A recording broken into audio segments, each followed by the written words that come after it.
Hello everyone, welcome you back to my channel.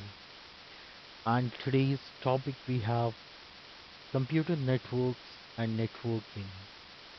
And this topic is being divided into different parts. So today we will start with part 1. So let's get started.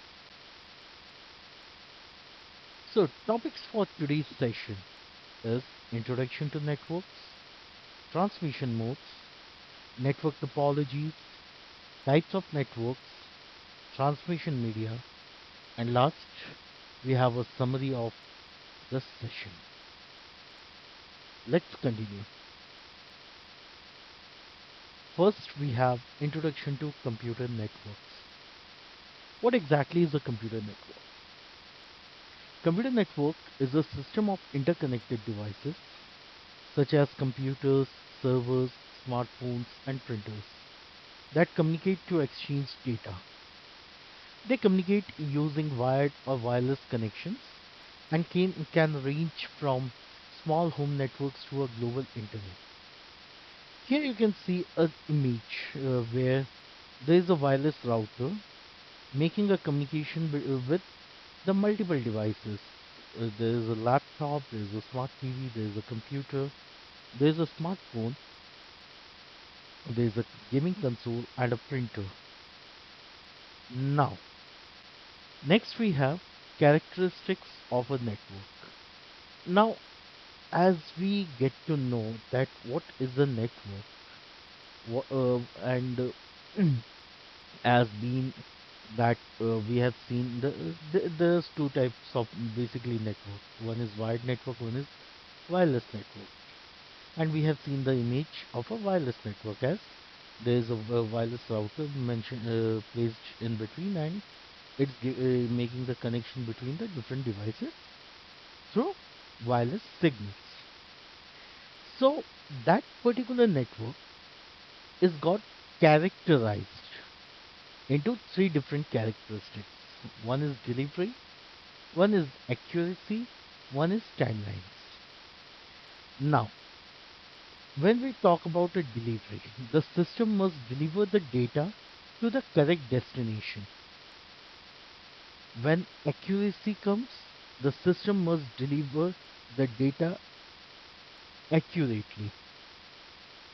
And about the timelines, the system must deliver data in a timely manner. There should not be any such delay. Now, there are certain criteria for an effective and efficient network. So, one we have factors that affect the performance of a network. Number one, number of users. Number two, type of transmission medium. And number three is capabilities of the connected hardware. Then we have factors that affect the reliability of a network. So when we create any of the network, we must have to see its performance. We have to know that how reliable it is to work. So based upon the reliability, what we have to see, we have to see the efficiency of the software. We have to see the frequency of failure, and we have to see the recovery time of a network after a failure. And then we have the third factor, that is which affects the security of a network. This is one of the best, most important criteria in the network. That is security. So, protecting data from unauthorized access and viruses. So, keep your network secured is more important. Components involved in a network access. So, as we have created the network, we have seen its characteristics, like what are the factors are available, what on what factors it's work. Now we can see the different components involved in the network access, after creating a network, how your network get start its work. So there are basically five components. One is called as message, then sender, then receiver, then transmission medium, then protocol. So these are the five components involved in the network access. So when we talk about a message is nothing but a information which is to be communicated, and popular forms of information includes text, picture, audio, video, etc. And as we have seen the message, so there must be some sender and there must be some receiver. So what is the sender? So sender uh, is the device which sends the data messages. It can be computer, workstation, telephone, headset, etc. And receiver is a device which receives the data message. It can be a computer, workstation, telephone, handset, etc. Now, we have transmission medium.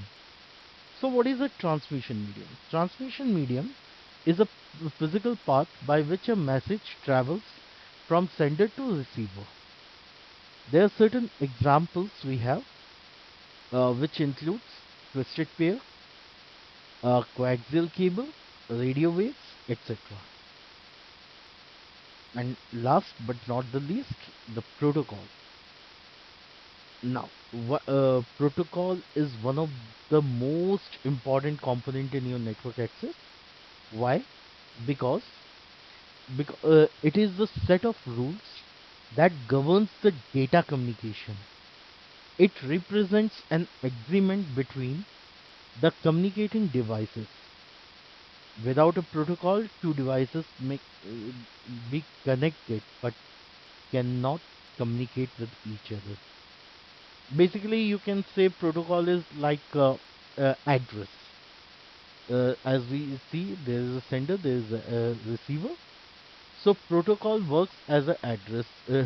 Uh, at one side, at sender side, you will find the sender's address, and receiver side, you will get the receiver's address. So sender's address and receiver's address are known as the protocol. N- Next, we have components involved in a network access. As we have seen over there, we can now see that components in a structural manner over here. So at sender side, you can see a data of rules started from rule 1, rule 2, rule 3, and it goes up to rule n. And there is a protocol which works as a address of a sender. In between, you can see the message which is transmitting from sender to receiver side, and the connectivity which takes place between sender and receiver is the transmission medium through which that message is going to be transmitted. And at the receiver end, through the address, the message gets received by the receiver as the same which was sent by the sender. Now, there are certain key elements of the protocol. So, the syntax we have, the protocol refers to the structure or format of the data, which means the order in which they are presented. Semantics of protocols refers to the meaning of each section of bits, and timing of protocol refers to two characteristics. First, when data should be sent, and second, how fast they can be sent. Now, let's see about transmission modes. The way in which the data is transmitted from one devices to another is known as transmission mode. The transmission mode is also known as the communication mode. and each communication channel has a direction associated with it, and transmission media provide the direction. Therefore, the transmission mode is also known as a directional mode. The transmission mode is defined in the physical layer.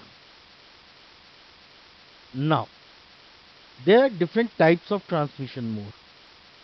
So, basically, the transmission modes has been divided into three categories. One is called as simplex mode, another is half duplex mode, and another is full duplex mode, which is also known as the duplex mode. Let's see about simplex mode. In simplex mode, the communication is unidirectional, that is, the data flow in one direction. The device can only send the data but cannot receive it, or it can receive the data but cannot send the data. This transmission mode is not very popular as mainly communications require the two-way exchange of data. The simplex mode is used in the business field as in sales that do not require any corresponding reply. The radio station is a simplex channel as it transmits the signal to the listeners but never allows them to transmit back. Keyboard and monitor are the examples of simplex mode, as a keyboard can only accept the data from the user and monitor can only be used to display the data on the screen. The main advantage of simplex mode is that the full capacity of the communication channel can be utilized during transmission. Here you can see the basic formation of the simplex mode. There is a mainframe and there is a monitor, and you can see there is a direction of data, and that direction is towards one side. So, as we have seen, that simplex mode is a unidirectional. So, at a single point of time, either you can send the data or you can receive the data. So, it flows in a one direction only. So there are certain advantage and disadvantage of simplex mode. So what was the advantage of simplex mode? So the advantage is, in simplex mode, the station can utilize the entire bandwidth of the communication channel so that more data can be transmitted at a time. The disadvantage of simplex mode is communication is unidirectional, so it has no intercommunication between devices. Next we have half duplex mode. In a half duplex channel, directions can be reversed. That is, the station can transmit and receive the data as well. Messages flow in both the directions but not at the same time. The entire bandwidth of the communication channel is utilized in one direction at a time. In half duplex mode, it is possible to perform the error detection, and if any error occurs, then the receiver requests the sender to retransmit the data. A walkie-talkie is an example of the half duplex mode. In walkie-talkie, one party speaks and another party listens. After a pause, the other speaks and first party listens.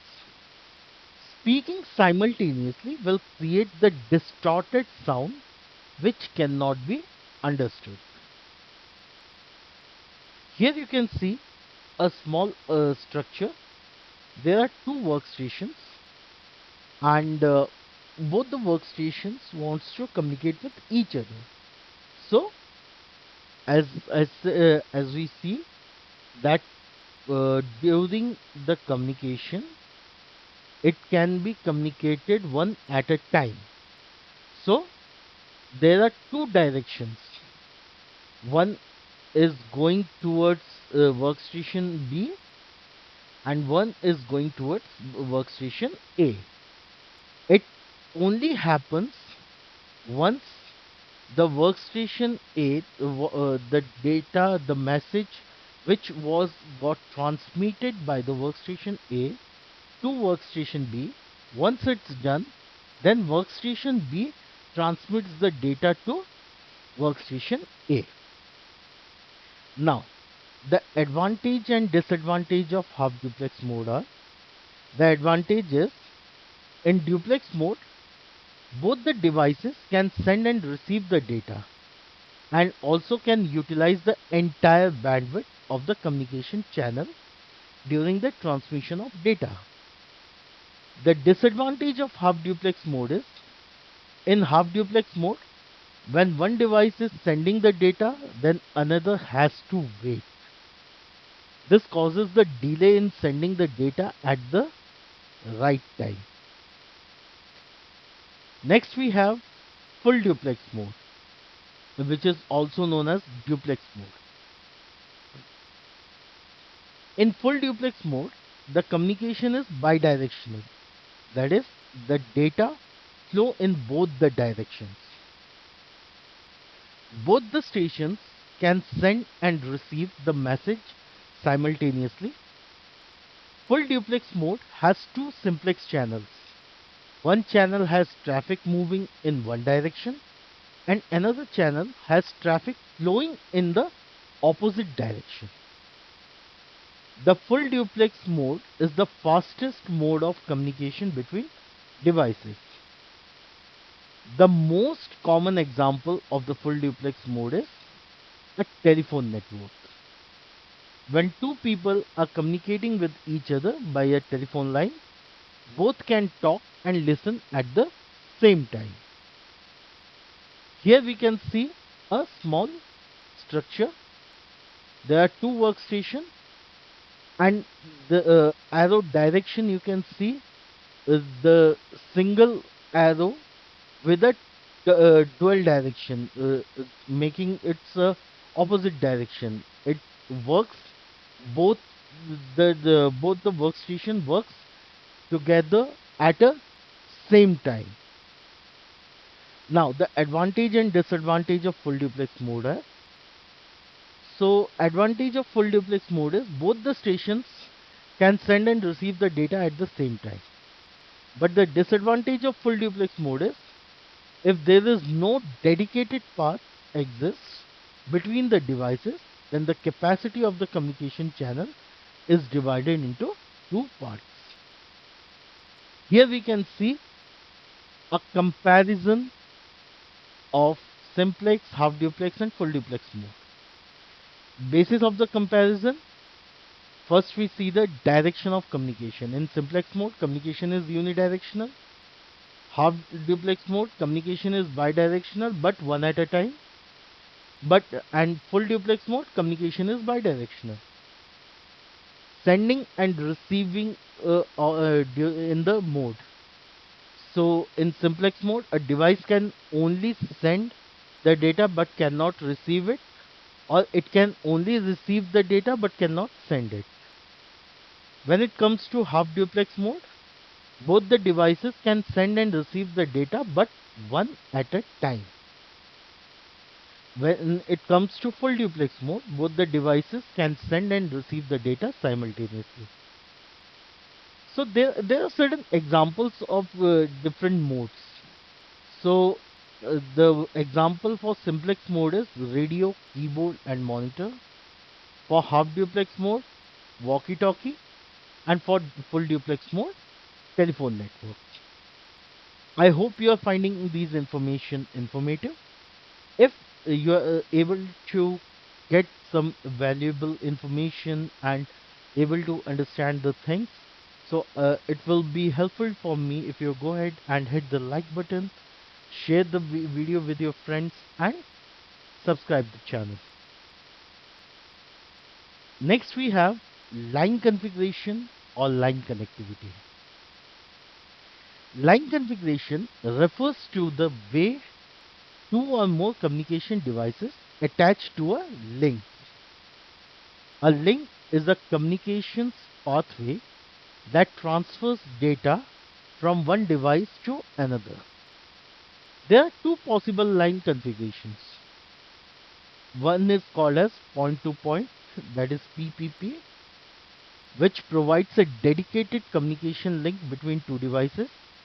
It is simple to establish. The most common example for point to point connection is a computer connected by a telephone line. We cannot connect the two devices by means of a pair of wires or using a microwave or satellite link. So here you can see a small example of PPP, that is point to point. There are two workstations, and the arrow which is showing towards a single direction, that arrow is being known as the link. Next we have multi-point. Multi-point is also known as multi-drop configuration. In this connection, two or more devices share a single link. There are two kinds of multi-point connections. One is spatial sharing and another is temporal sharing. Spatial sharing is if several devices can share the link simultaneously, it is called spatially shared line configuration. And temporal sharing is also known as the time sharing. If users must take turns using the links, then it is called temporally shared or time shared line configuration. So here you can see a small architecture that from one of the main server workstation, the data is getting flowed via link, getting connected to different workstations through the specific device or specific connector through which they make the communication. Next we have network topology. Two or more devices connect to a link. Two or more links form a topology. So topology is defined as the way in which a network is laid out physically, the geometric representation of the relationship of all the links and nodes to one another.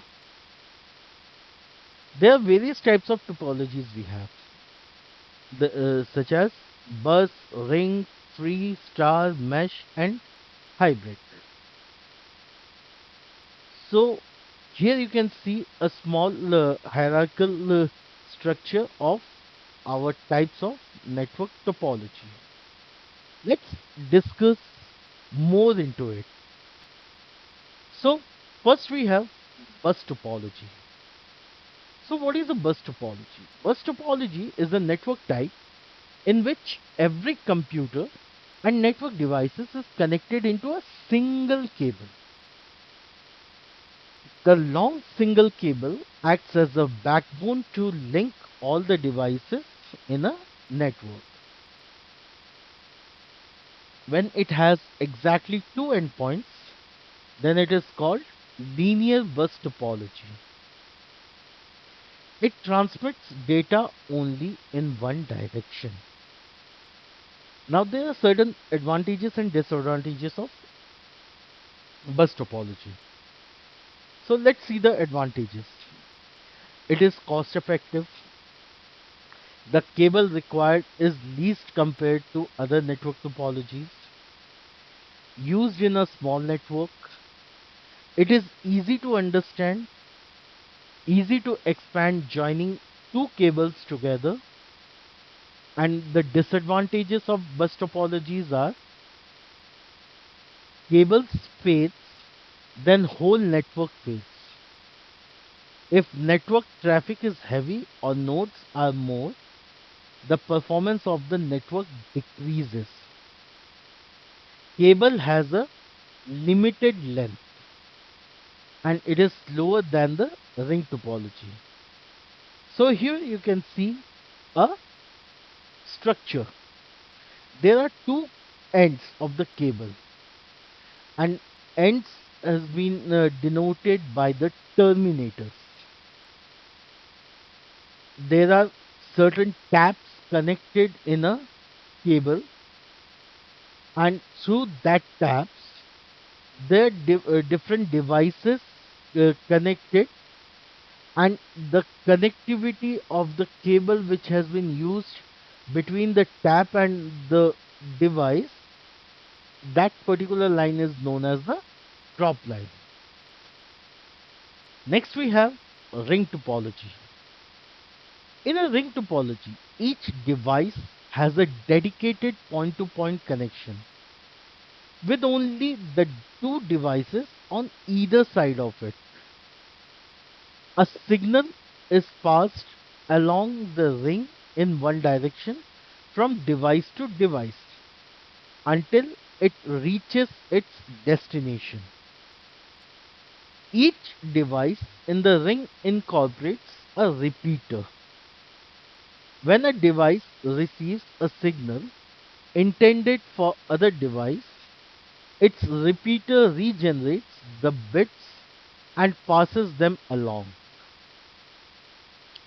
The advantages and disadvantages of ring topologies are: based upon advantages, transmitting network is not affected by high traffic or by adding more nodes, as only the nodes having tokens can transmit data. The second we have, it is cheap to install and expand. The disadvantages of ring topologies are: troubleshooting is very much difficult in ring topology.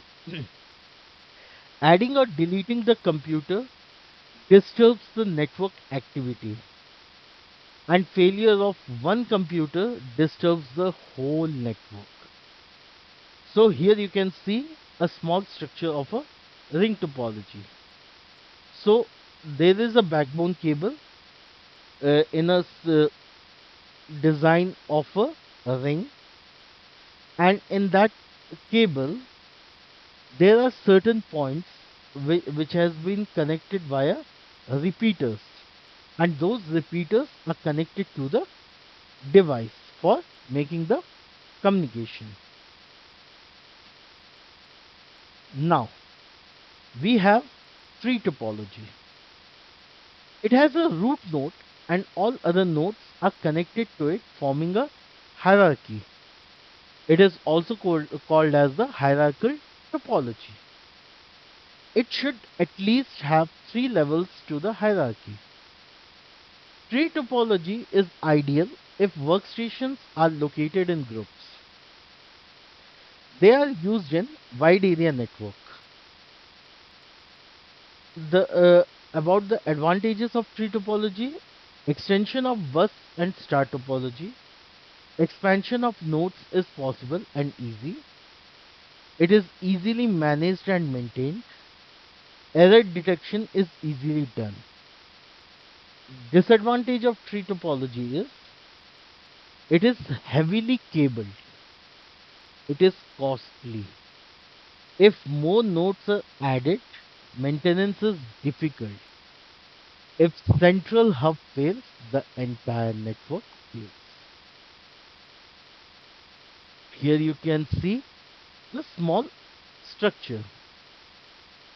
This particular structure is showing that different devices are connected with the cable, and it creates the network in a hierarchical way. Next we have star topology. In a star topology, each device has a dedicated point-to-point link only to a central controller, usually called as a hub. The devices are not directly linked to one another. The controller acts as an exchange. If one device wants to send data to another, it sends the data to the controller, which then relays the data to the other connected device. Advantages of star topologies are: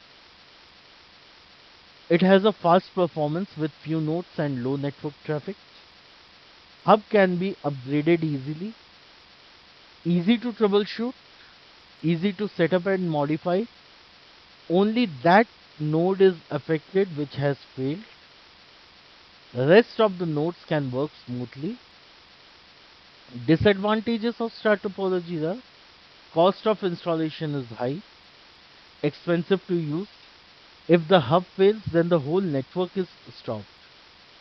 Performance is based on the hub, that is, it depends on its capacity.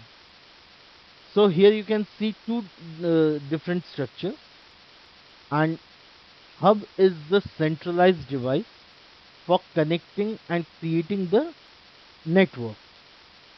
So in this, if suppose as we can see, there are four laptops or four desktops. So let's assume the four laptops A, B, C, D. If laptop A wants to send the data to laptop D, so once laptop A sends the data, it first goes to hub, and based upon hub, it then relays that data and forward it to the entire network. As it is a hub, hub is also known as the broadcasting device. So it used to broadcast the message, and once hub broadcasted the message which was there for the laptop D, it get broadcasted to each and every laptops, including the sender, the laptop A, and whosoever is the receiver will accept it. Whosoever is not the receiver, they will reject it. Next we have mesh topology. In a mesh topology, every device has a dedicated point-to-point link to every other device.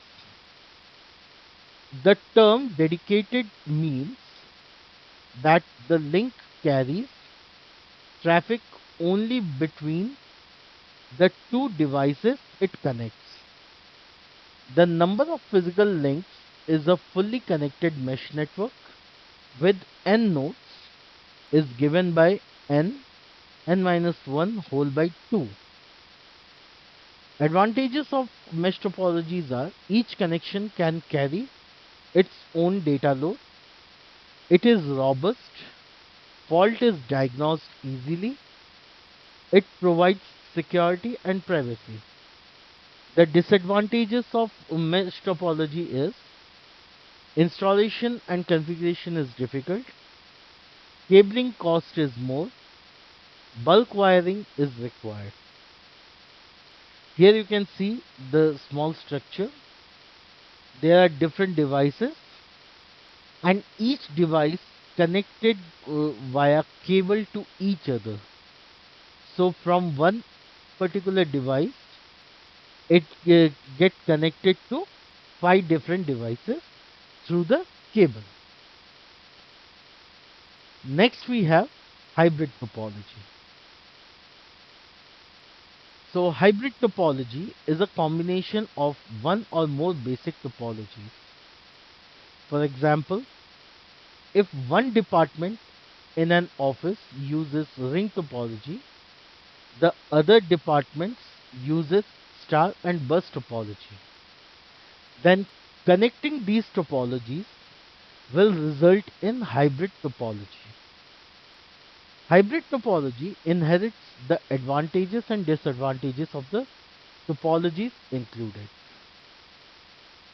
Now, about the advantage of hybrid topology, it is reliable as error detecting and troubleshooting is easy.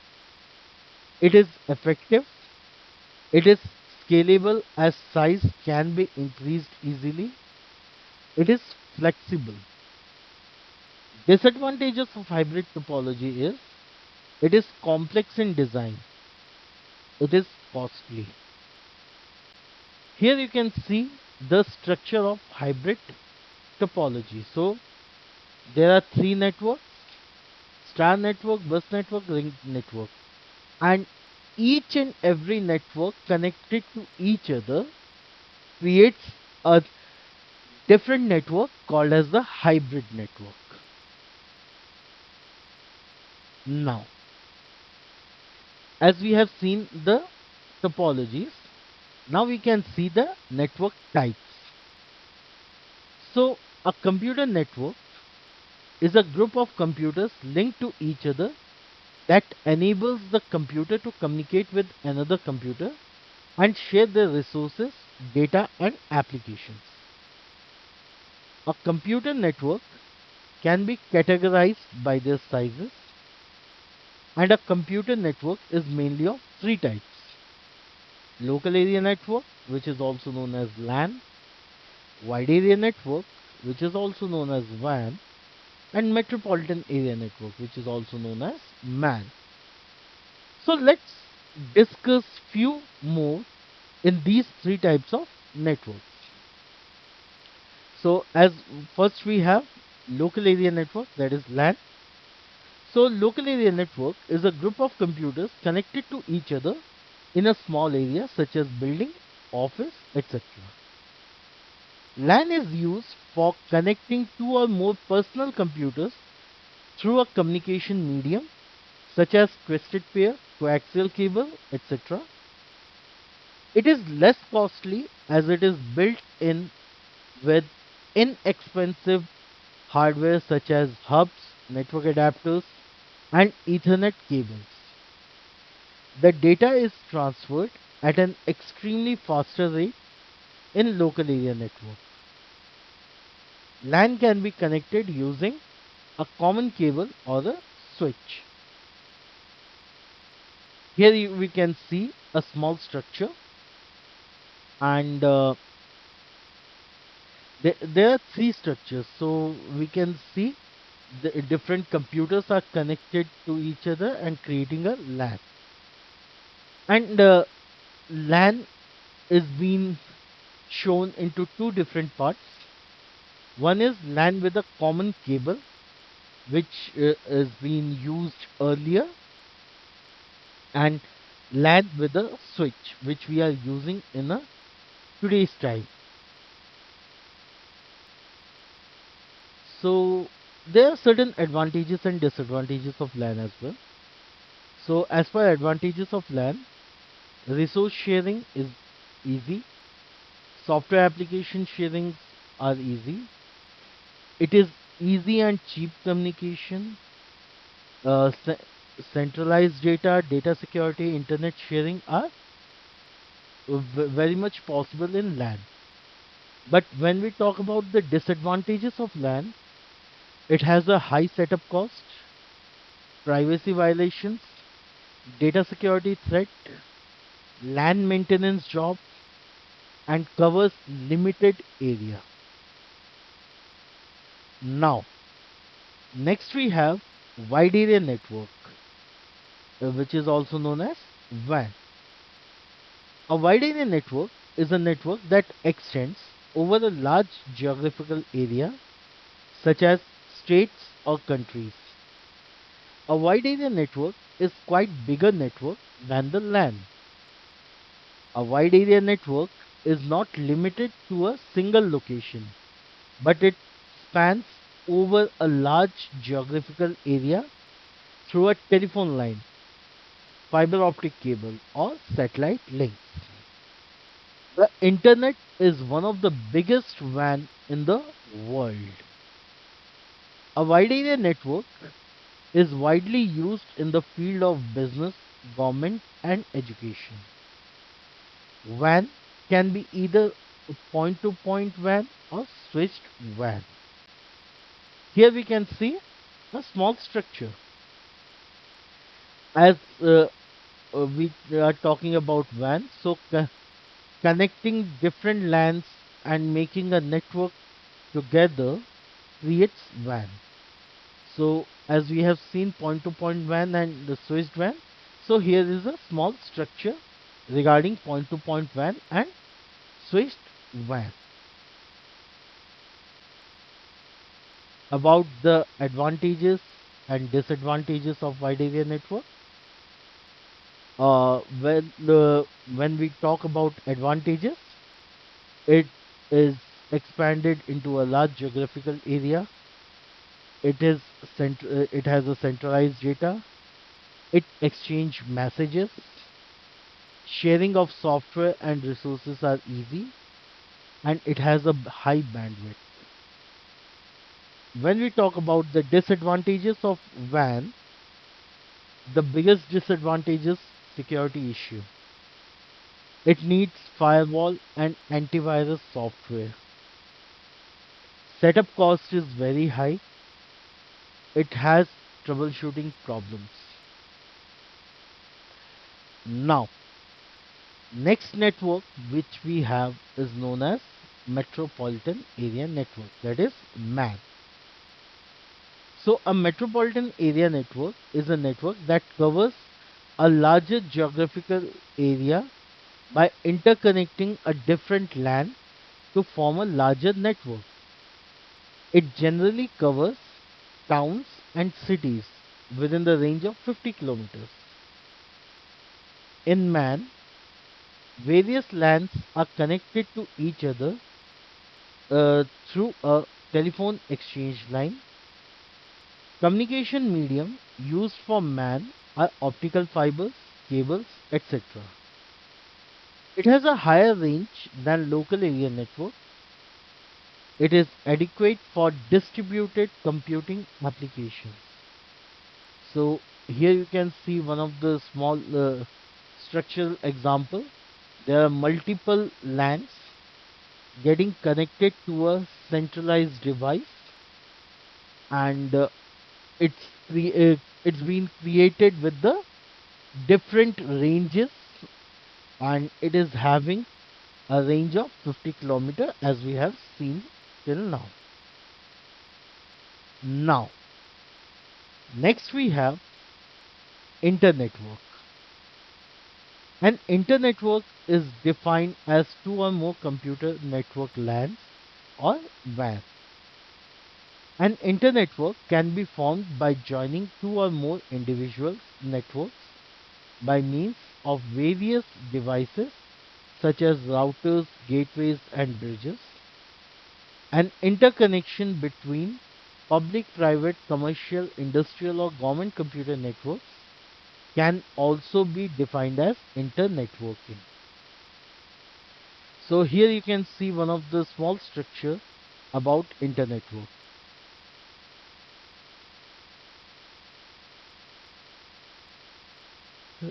Now, about the types of internetwork. We have two types of internetwork. One is called as extranet and another is called as intranet. An extranet is used for information sharing. The access to the extranet is restricted to only those users who have login credentials. An extranet is the lowest level of internetworking. It can be categorized as MAN, WAN, or other computer networks. An extranet cannot have a single LAN. At least it must have one connection to the external network. Now, when we talk about intranet, an intranet belongs to an organization which is only accessible by the organization's employee or members.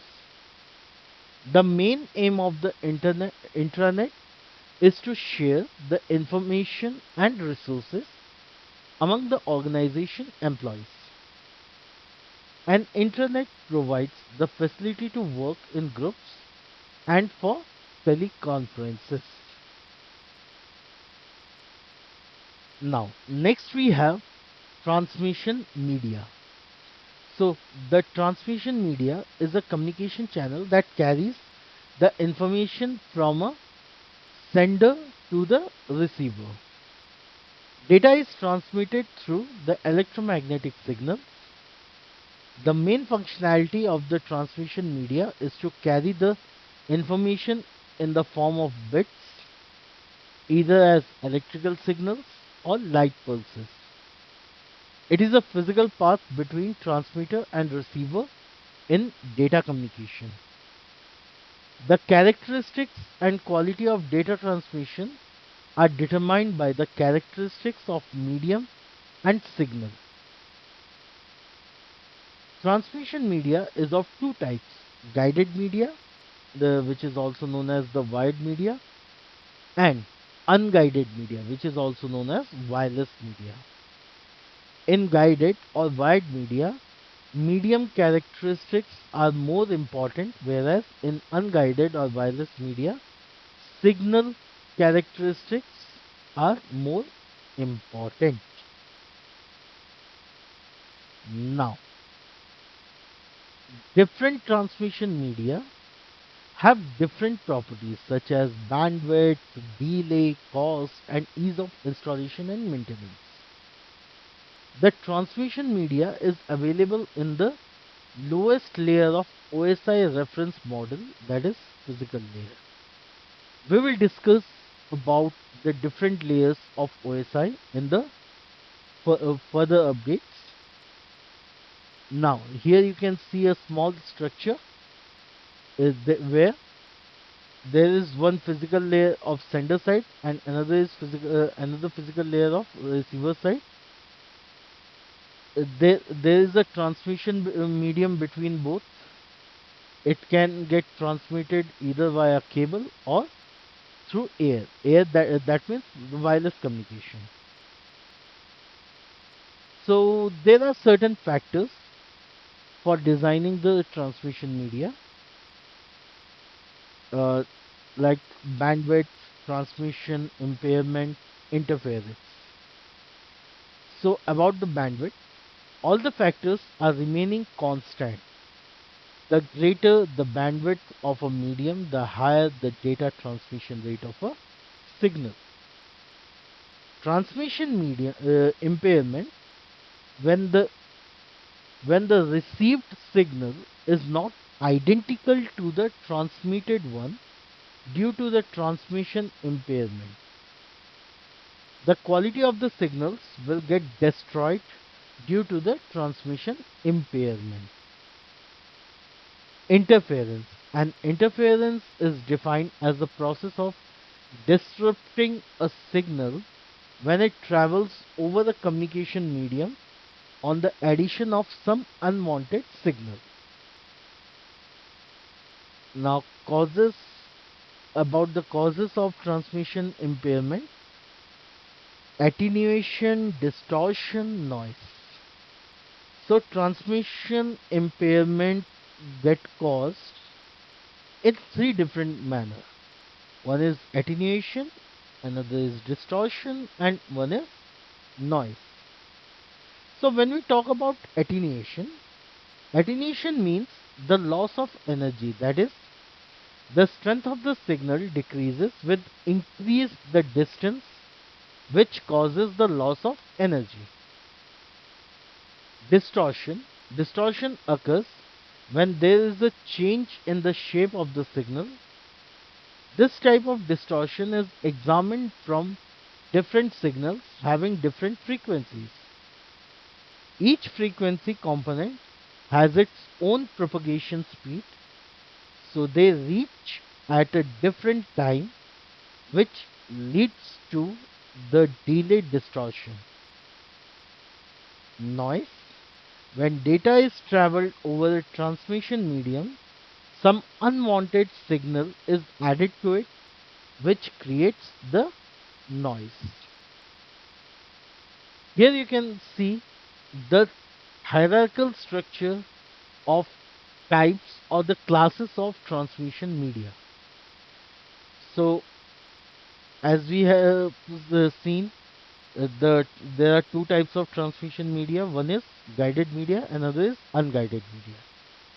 So, under guided media, we can see different cables. That is twisted pair cable, coaxial cable, optical fiber cable. These cables used to help in transmitting the data, transmitting the signal to from sender to receiver. And in under unguided media, we have radio waves, microwaves, and infrared, and these are the form of transmission media through which the data get transmitted to the end users. Now, let's see about the different transmission media one by one. So, as first we have guided media. So, it is defined as a physical medium through which the signals are transmitted. It is also known as bounded media. There are different types of guided media, as we have seen in the hierarchy, are twisted pair cable, coaxial cable, fiber optic cable. So let's discuss few more about these guided media, these types of guided media. So first we have twisted pair cable. So twisted pair cable is a physical media made up of a pair of cables twisted with each other. A twisted pair cable is cheap as compared to other transmission media. Installation of the twisted pair cable is easy and it is a lightweight cable. The frequency range for twisted pair cable is from 0 to 3.5 kilohertz. A twisted pair consists of two insulated copper wires arranged in a regular spiral pattern. Here you can see one image, and the cover which you see in the color of a silver and green are known as the insulator, and the wire which is there under the insulator is known as conductor. So we have two types of twisted pair. One is called as unshielded twisted pair and another is called as shielded twisted pair. So let's see. So when we talk about unshielded twisted pair, an unshielded twisted pair is widely used in telecommunication, and following are the categories of the unshielded twisted pair cable. So here you can see different categories. You can pause the video over here and make a note of it about the different categories. It has been started from category 1 till category 8. It has different types of data rate, that is speed. You can see the frequency as a bandwidth. We can see the range of the specified cables, and we can see the usage. Here we can see a small image about the unshielded twisted pair. Advantage and disadvantage of unshielded twisted pair. Advantages: it is cheap.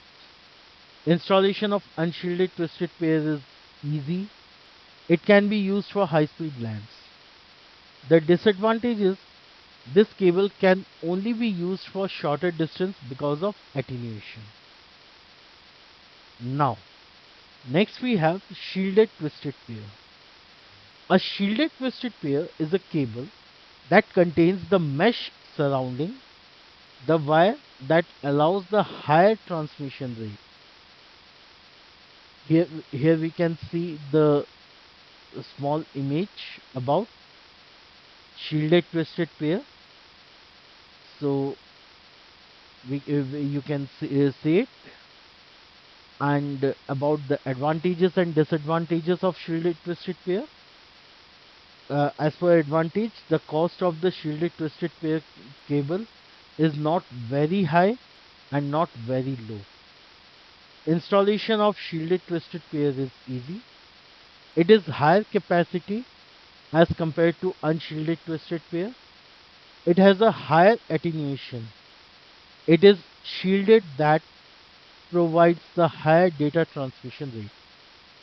The disadvantage of shielded twisted pair, it is more expensive as compared to unshielded twisted pair and coaxial cable.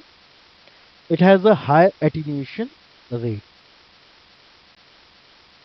Next we have coaxial cable.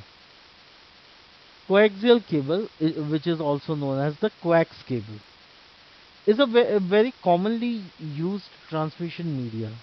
For example, TV wire is usually a coaxial cable. The name of the cable is coaxial as it contains two conductors parallel to each other. It has a higher frequency as compared to twisted pair cable. The inner conductor of the coaxial cable is made up of copper and the outer conductor is made up of copper mesh. The middle core is made up of non-conductive cover that separates the inner conductor from the outer conductor. The middle core is responsible for the data transferring, whereas the copper mesh prevents from the EMI, that is electromagnetic interference. Common applications of coaxial cable are cable TV networks and traditional Ethernet LANs. Here we can see the image in which it is defined into a different layer. The black color, you can see it's a outer jacket. After that, the braided shield. Braided shield is used to protect from the electromagnetic interference.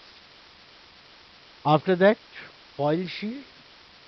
Foil shield is there so that the cable should not get overheated. After that, we can see a plastic layer which is also known as the dielectric coating.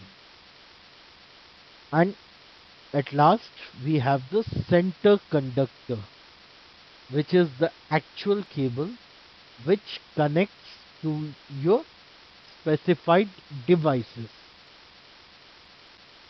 Now, we have different standards of coaxial cables. Coaxial cables are categorized by their radio government ratings, which is also known as the RG ratings. Each RG number denotes a unique set of physical specifications, including the wire gauge of the inner conductor, the thickness and type of the inner insulator, the construction of the shield, and the size and the type of the outer casing. Each cable defined by an RG rating is adapted for a specialized function. So here we can see the specified RG rating based categorized cables which basically we use to design the network. So first category we have RG59 which is used in cable TV.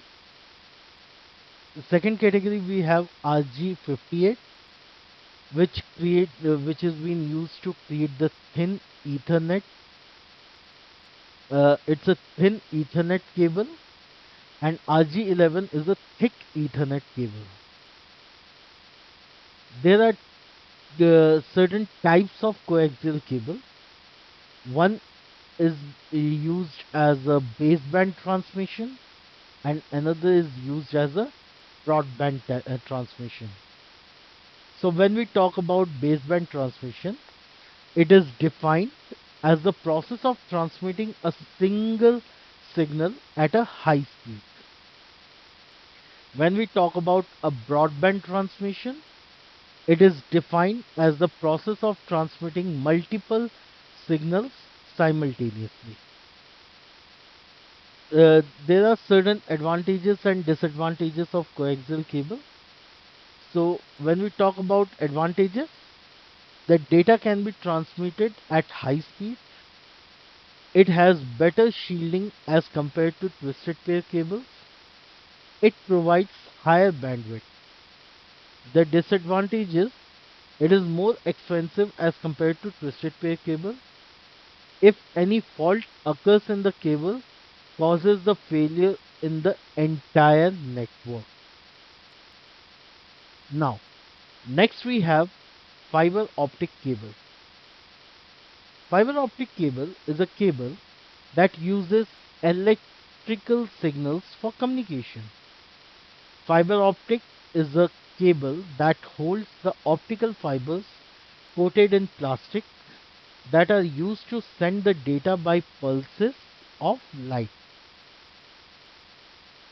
The plastic coating protects the optical fibers from heat, cold, electromagnetic interference from other types of wiring. Fiber optics provide faster data transmission than copper wires. There are certain basic elements of fiber optic cable, which is known as core, cladding, and jacket. Here we can see a small pictures. The first picture is showing there is a plastic jacket. After that, cladding is there, and after that, core is there. And in another picture, it's a small structure in which sender sends the data. The data flows via dense core by the uh, touching the walls of cladding and get received by the receiver. Now, let's discuss more about these elements. First element we have core. The optical fiber consists of a narrow strand of glass or plastic known as a core. A core is the light transmission area of the fiber. The more the area of the core, the more light will be transmitted into the fiber. Cladding. The concentric layer of glass is known as cladding.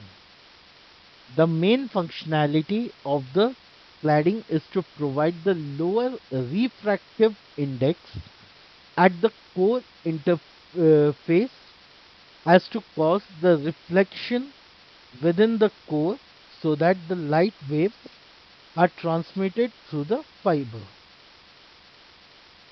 Jacket. The protective coating consisting of plastic is known as jacket. The main purpose of the jacket is to preserve the fiber strength, absorb shock, and extra fiber protection. Now, we have certain advantages and disadvantages of fiber optic cables as well. So, when we talk about advantage, it has a greater bandwidth, less signal attenuation, immunity to electromagnetic interference, resistance to corrosive materials, lightweight, greater immunity to tapping. The disadvantage of fiber optic cables are it requires expertise for installation and maintenance, unidirectional light propagation, and it has a higher cost. So there are certain propagation mode of fiber optics. So in current technology it supports two modes, multi-mode and single mode. For propagating light along optical channels, each requiring fiber with different physical characteristics. Multi-mode can be implemented in two forms, step index or graded index. Here you can see the hierarchy uh, from mode. There are two types of mode. One is multi-mode, another is single mode, and multi-mode is subdivided into two modes. One is called as step index mode, another is graded index. Now, let's discuss some more about the different propagations. So first we have multimode propagation. So multimode is so named because multiple beams from a light source move through the core in different paths. How these beams move within the cable depends on the structure of the core. So here we can see the different multi-mode fiber optic cables, multi-mode propagation of fiber optic cables. So one we have step index, another is graded index.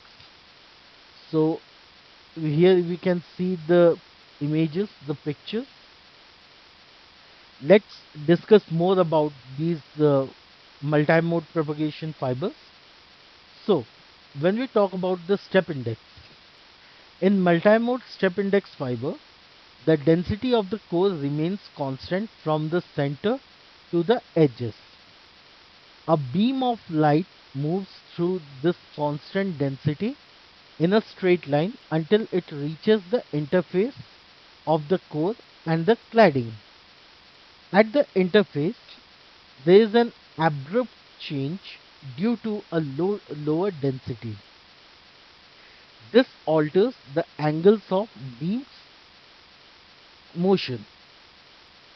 The term step index refers to the suddenness of this change, which contributes to the distortion of the signal as it passes through the fiber. Now, when we talk about multi-mode graded index fiber, so the multi-mode graded index fiber decreases this distortion of the signal through the cable. The word index here refers to the index of refraction. The index of refraction is related to density. A graded index fiber, therefore, is one with varying densities.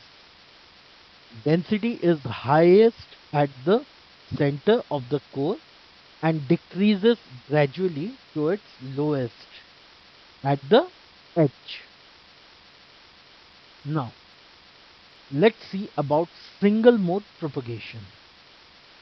So, here we can see the small structure. Let's discuss more on this. So, single mode uses step index fiber and a highly focused source of light that limits beams to a single range of angles, all close to the horizontal. The single mode fiber itself is manufactured with a much smaller diameter than that of multi-mode fiber and with substantially lower density index of refraction. The decrease in density results in a critical angle that is close enough to 90 degree to make the propagation of beam almost horizontal. In this case, propagation of different beams is almost identical and delays are negligible. All the beams arrive at the destination together and can be recombined with little distortion to the signal. Now, next we have unguided media. An unguided transmission transmits the electromagnetic waves without using any physical medium. Therefore, it is also known as wireless transmission. In unguided media, air is the media through which the electromagnetic energy can flow easily. So here we can see the small structure in which each and every wave has been divided. So radio wave and microwave with the range of 3 kilohertz to 300 gigahertz.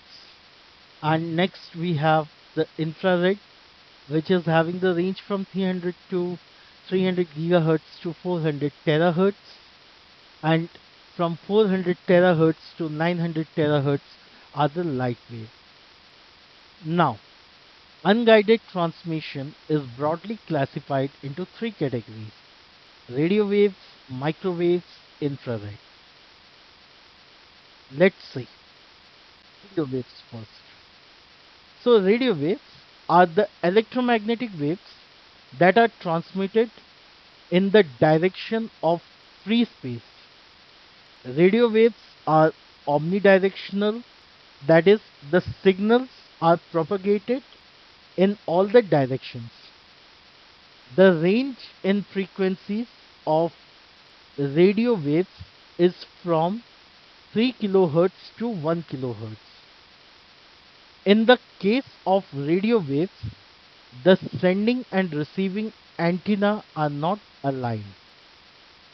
That is, the waves sent by the sending antenna can be received by any receiving antenna.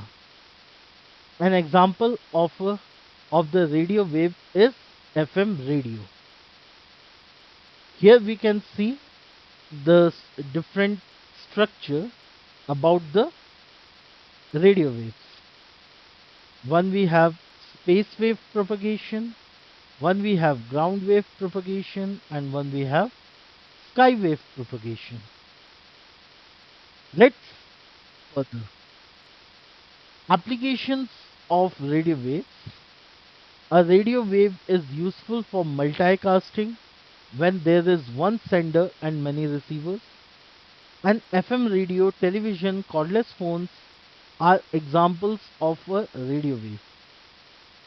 Advantages of radio waves are: radio transmission is mainly used for wide area networks and mobile cellular phones. Radio waves cover a large area and they can penetrate the walls. Radio transmission provides a high transmission rate. Now, when we talk about microwaves, microwaves are of two types: terrestrial and satellite microwave. Terrestrial microwave. Terrestrial microwave transmission is a technology that transmits the focused beam of a radio signal from one ground-based microwave transmission antenna to another. Microwaves are the electromagnetic waves having the frequency in the range from 1 gigahertz to 1000 gigahertz.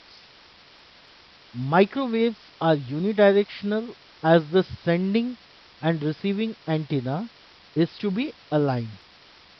That is, the waves sent by the sending antenna are narrowly focused. In this case, antennas are mounted on the towers to send a beam to another antenna which is kilometer away. It works on the line of sight transmission, that is, the antennas mounted on the towers are at the direct sight of each other. Now, about the characteristics of terrestrial microwave. Frequency range. The frequency range of terrestrial microwave is from 4 to 6 gigahertz to 21 to 23 gigahertz. Bandwidth of terrestrial microwave is, it supports the bandwidth from 1 to 10 Mbps. About short distance, it is inexpensive for short distance. About long distance, it is expensive as it requires a higher tower for a longer distance.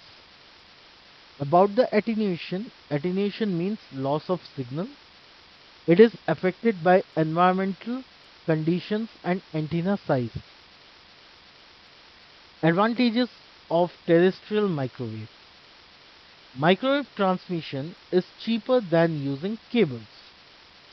It is free from land acquisition as it does not require any land for the installation of cables. Microwave transmission provides an easy communication in terrains as the installation of cable in terrain is quite a difficult task. Communication over oceans can be achieved by using microwave communication. About the disadvantage of terrestrial microwave, it is eavesdropping, out of phase signal, susceptible to weather condition, bandwidth is limited. So here we can see two different types of devices about terrestrial microwave. The upper one, which you can see, it's a terrestrial microwave modem, and the picture which you see in the bottom is the terrestrial microwave TV distribution systems for premium channels in 1980s. Now, next we have satellite microwave. A satellite is a physical object that revolves around the Earth at a known height. Satellite communication is more reliable nowadays as it offers more flexibility than cable and fiber optic systems. We can communicate with any point on the globe by using satellite communication. The satellite accepts the signal that is transmitted from the Earth station and amplifies the signal. The amplified signal is retransmitted to another Earth station. Here we can see different uh, structures about the satellite microwave. You can pause over here, and if you want to take the screenshot of this image, you can go ahead and do the same. Now, about the advantages of satellite microwave. The coverage area of the satellite microwave is more than the terrestrial microwave. The transmission cost of the satellite is independent of the distance from the center of the coverage area. Satellite communication is used in mobile and wireless communication application. It is easy to install. It is used in a wide variety of applications such as weather forecasting, radio or TV signal broadcasting, mobile communication, etc. About the disadvantage of satellite microwave, satellite designing and development requires more time and higher cost. The satellite needs to be monitored and controlled on regular periods so that it remains in orbit. The life of the satellite is about 12 to 15 years. Due to this reason, another launch of the satellite has to be planned before it becomes non-functional. So here we can see some more structures about the satellite microwave. Now we can see the combined structure of terrestrial and satellite microwave over here. So you can pause over here and take the screenshot of this is for your reference. Now, next we have infrared waves. An infrared transmission is a wireless technology used for communication over short ranges.